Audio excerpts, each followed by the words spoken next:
안녕하세요. 머니모니입니다. 오늘은 제가 신용회복위원회 그쪽에서 채무 상담을 받고 이야기를 해보려고 해요.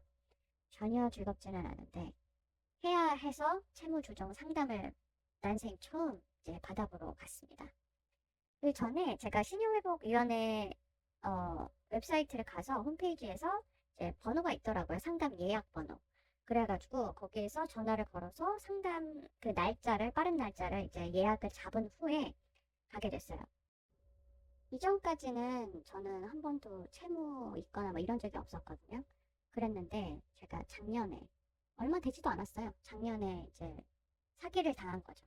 사기를 당하고 그냥 제가 이제까지 모아둔 모든 것이 그냥 한순간에 그냥 확 날아갔어요. 확 날아가서 이제 그게 이제 빚이 돼버린 거죠. 이제 빚이 돼가지고 어떻게든 이제 막아보고 하려고 그랬는데 결국 그거는 경찰서에 고소를 하고 신고를 해도 못 찾아요. 그냥 대놓고 말씀하시더라고요. 거기 신고할 때 이런 거 못 찾는다. 그리고 만에 하나 찾아도 돈 못 돌려받는다고 그러더라고요. 그러니까 모든 피해는 이제 제가 모든 거를 이제 갚아 나가야 하는 그런 상황이 됐어요. 그래서 이제 그동안 어떻게든지 이제 연차 안 하고 이렇게 해보려고 일도 많이 하고 그래서 엔잡러가 된 계기가 되기도 했는데 그래서 그것도 하기도 하고 이것저것 노력도 하고 이렇게 했는데도 불구하고 이제 한계가 왔어요. 그래서 한계가 와서 더 큰일이 나기 전에 제가 어떻게 행동을 해야 하기 때문에 이거를 이제 멈추던가 어떤 방법이 있어서 조정을 해야 되잖아요. 근데 제가 잘 모르는 부분도 있고 해서 이제 신청을 했습니다. 상담을 받아보러. 그리고 나면은 조금 잠시 뒤에 제 카톡으로 메시지가 와요. 카톡이나 이제 문자 메시지로 예약됐습니다. 그렇게 나오고 나면은 나오고 그 가는 그 당일 날에도 예약 문자가 와요. 몇 시 있으니까 이날 이제 빨리 한 30분 전에 오십시오라고 이렇게 딱 나와요. 그래서 이제 그 당일 날 이제 가게 됐죠. 제가 간 곳은 그 서울대 입구역 쪽에 있는 그 신용회복위원회 그쪽 지부였는데요. 서울대 입구역 1번 출구로 나가서 한 70m 걸으면은 그 하나은행 그 건물 쪽 있는 곳에서 9층이라고 하더라고요. 그래서 이제 1번 그 낙성대 방향 쪽으로 나가가지고 이제 그곳을 가기로 했습니다. 그래서 저는 여기 처음 와봤어요. 그 신용회복위원회라는 곳을 한 번도 이용을 해본 적이 없어가지고 어떻게 진행이 될 것인지 좀 여러 가지 생각들이 많았어요. 이제 가는 길은 그렇게 막 오래 걸리진 않았는데 가는 동안 생각은 굉장히 많았죠. 그래서 1번 출구 길 찾는 거는 어렵지 않아요. 그냥 나오자마자 바로 조금만 가면 있으니까. 그래서 준비물은 신분증이랑 이제 그 메시지에서 다 나와요. 그 신분증이랑 필요한 서류들을 챙겨가지고 가서 우선 접수를 하는 게 아니라 상담을 받는 거기 때문에 그래서 자료들 같은 거 이제 가지고 이제 1번 출구로 나갔습니다. 얼마 걸리진 않았어요. 가는 길도 어렵지도 않았고 그래서 이제 딱 올라가고 날씨는 엄청 덥더라고요. 여기도 그렇게 제가 자주 와본 곳이 아니어서 조금 그러긴 했는데 어쨌든 이제 그래서 상담을 받으러 터덜터덜 이렇게 걸어가고 있었습니다. 날씨는 저렇게 맑은데 제 마음은 그렇게 맑지는 않더라고요. 여러 가지 생각도 들기도 하고 하지만 이제 앞으로 어떻게 해야 할 그런 것을 생각을 해야 되기 때문에 꼭 필요한 단계여서 찾아가게 되었습니다. 쉬웠어요. 그 하나은행도 바로 보였고 이 건물인데 여기에 9층이라고 바로 보이더라고요. 그래서 엘리베이터 타고 올라갔어요. 실은 제가 조금 한 30분 예약 상담 시간보다 30분 좀 일찍 들어왔는데 밖에 나가 있을까 하다가 좀 너무 덥기도 하고 그래가지고 바로 올라갔어요. 올라가면은 이제 저렇게 채무조정 제도 지원하는 이제 그런 것들 이제 나와 있고 이제 저쪽에 한쪽 모여 있습니다. 사무실들이. 그래서 들어가시면 바로 오른쪽에 그 접수해 주시는 분이라고 그래야 되나? 이제 안내해 주시는 분이 계세요. 그래서 그분이 이제 어떻게 오셨어요? 이렇게 말씀해요. 그러면 이런 종이를 주세요. 채무조정 신규 상담 신청서를 주세요. 그래서 뭐 이름, 연락처, 주민번호 이런 식으로 했고 사무실은 굉장히 깔끔하고 근데 생각보다 기다리는 분들 굉장히 많았어요. 굉장히 많으셨고, 딱 그런 분들 보면서, 아, 좀 힘드신 분들도 굉장히 많구나. 이렇게 느꼈죠.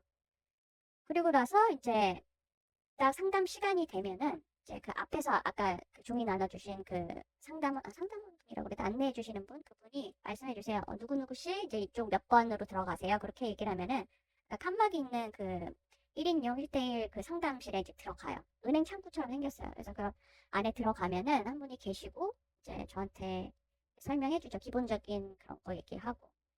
그래서 이거를 신청하기 전에 신용회복위원회 그거 제도를 신청을 하기 전에 간단하게 물어봐요. 지금 채무가 어느 정도고 이제 어떻게 할 거고 뭐 개인 회생이나 개인 파산까지 생각을 하고 계시냐 이런 것까지를 얘기를 이제 하시더라고요. 전반적으로 굉장히 현실적이고 친절하시고 잘 말씀해 주셨어요. 솔직하게. 그런데 문제는 저의 상황이었어요. 저의 상황이 이제 이 제도를 이용하는 것과 맞지 않았던 거죠. 이 제도는 어떤 거냐면요. 그 단계가 있었어요. 3단계로. 연체 0일에서 30일. 그리고 그 기간이 지나면은 이제 또 다른 거, 이 제도는 사용하지 못하고 그 다른 걸로 나가야 되고, 이것도 전혀 안 된다. 그럼 마지막으로 할 수 있는 게 개인 회생이랑 최종은 개인 파산이에요. 다른 건 없어요. 그 전에 개인 파산 가기 전에 이제 막으려고 하는 게 이 제도거든요. 그래서 이제 가는 건데 어쨌든 상담을 해본 결과 이제 제 상황과 지금 이 제도를 이제 제가 신청을 오늘 하게 되면은 이제 몇 개월 동안 못 바꾸고 이제 뭐 이제 그렇게 된다 그러더라고요. 이 제도를 제가 신청을 하게 되면은 어떻게 되냐면은 그 즉시 어 카드 그 제가 가지고 있는 은행 카드나 이런 것들이 다 동결이 돼요. 동결? 은행 카드나 이런 것들이 모조리 정지가 돼요. 무슨 말이냐면 쉽게 말하면은 다 못 쓰는 거예요. 그 카드는 갚는 용도로만 쓸 수가 있는 거예요. 예를 들어서 제가 채무가 100만 원이 있어요. 100만 원이 있는데 지금 제가 채무 조정을 이제 하러 왔어요. 그래서 이 신용회복위원회 이 제도를 사용을 해가지고 무슨 기금 이렇게 있어요. 이름이 지금 제가 이름이 있는데 그 제도를 오늘 신청을 하면은 바로 효력이 나요. 오늘이나 내일 이제 바로 이제 긴급 이렇게 해가지고 하게 되는데 그걸 하게 되면은 카드가 정지가 돼요. 즉 무슨 말이냐? 제가 쓸 수를 없어요. 카드는 이제 못 쓰는 거예요. 그 돈을 다 갚을 때까지. 즉, 그 100만 원이라는 돈을 다 갚을 때까지 카드는 못 쓰고 대신 제가 뭐 나날이 뭐 되게 뭐 30만 원, 40만 원 이렇게 갚았다. 그거를 이제 조정을 해가지고 제 상황과 이런 걸 조정을 해가지고 그 액수가 작아지겠죠. 그 작아진 거를 뭐 10년 단위로 이렇게 쫙 늘려가지고 이제 갚아 나가게 되는 그렇게 되는 건데 우선 그렇게 되면 이제 카드가 완전히 정지돼요. 못 쓰는 거예요. 대신 이거 하면 좋은 점은 이제 그 신용도 있죠. 그게 안 떨어지고 그냥 딱 그 상태에서 중지된다고 보시면 된대요. 그래서 정말 딱 좋은 제도인데 지금 좀 더 제가 생각해 봐야 하는 부분이 있어서 아, 제가 사정이 이러이러한데 어떻게 하는 게 낫나요? 그렇게 했더니 정말 솔직하게 말씀을 해주셨어요. 굉장히 친절하게 잘해주셨는데 지금 상황이 이러이러하시고 이 제도를 이제 신청을 하게 된다면은 오늘 집에 가서 후회하실 것 같다고 이렇게 말씀을 해주시더라고요. 정말 솔직하게. 그러니까 신청하기 전에 조금 더 생각을 더 해보시라. 아니면 다른 방법을 이제 구해보시라. 이렇게 얘기를 하시더라고요. 그래서 네, 알겠습니다. 이렇게 하고 그냥 나왔어요. 음, 솔직히 얘기해서 여기 오늘 상담 받고 저는 바로 신청을 하려고 그랬어요.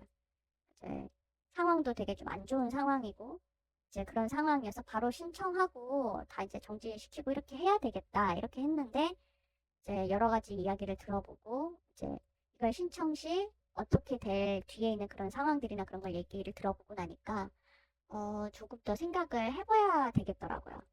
그래서 바로 신청하는 게 당연히 최선의 방법이긴 했는데 좀 더 생각을 해보기로 하고 이제 상담만 마치고 이제 돌아왔습니다.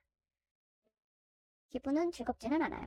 네, 즐겁지는 않고 그렇기는 한데 그리고 개인 회생하는데 파산도 제가 파산이나 뭐 개인 회생 알아봤는데 그거는 나중에 대출이나 카드 신규 발급 그게 어려워진다고 그러더라고요. 그러니까 앞길을 막아버려요.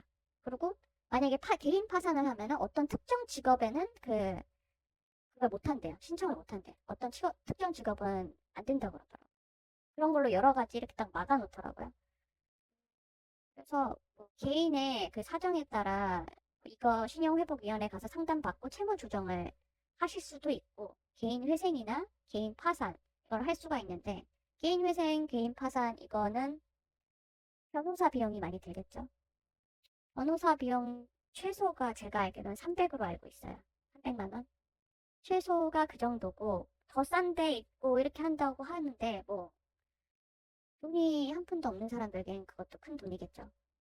그래서 이것저것 생각을 해보긴 했는데, 우선 결론은 나지 않고 돌아왔어요. 이제 우선 이러한 상담 절차들이 있다라는 거 한번 알아봐 보시고, 이제 이용하시면은 나쁘지는 않은 것 같아요. 저도 물론 이제 이 일이 해결되지는 않았지만, 이러한 상담을 통해서 아, 이런 것들이 있었구나, 아, 이럴 때는 어떻게 하면 되겠구나, 이런 거에 대해서 좀 더 알게 되는 좋은 기회였던 것 같아요.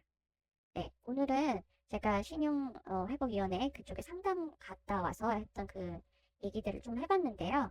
여러 가지 제도들이 있으니까 이런 것도 한번 생각해 보시고, 만약 필요하신 분들은 이렇게 했으면 좋겠다. 이런 것도 한번 생각해 보시고, 이용해 보셨으면 상담이라도 받아보시는 거 필요하신 분들 괜찮은 것 같다고 말씀드리고 싶습니다.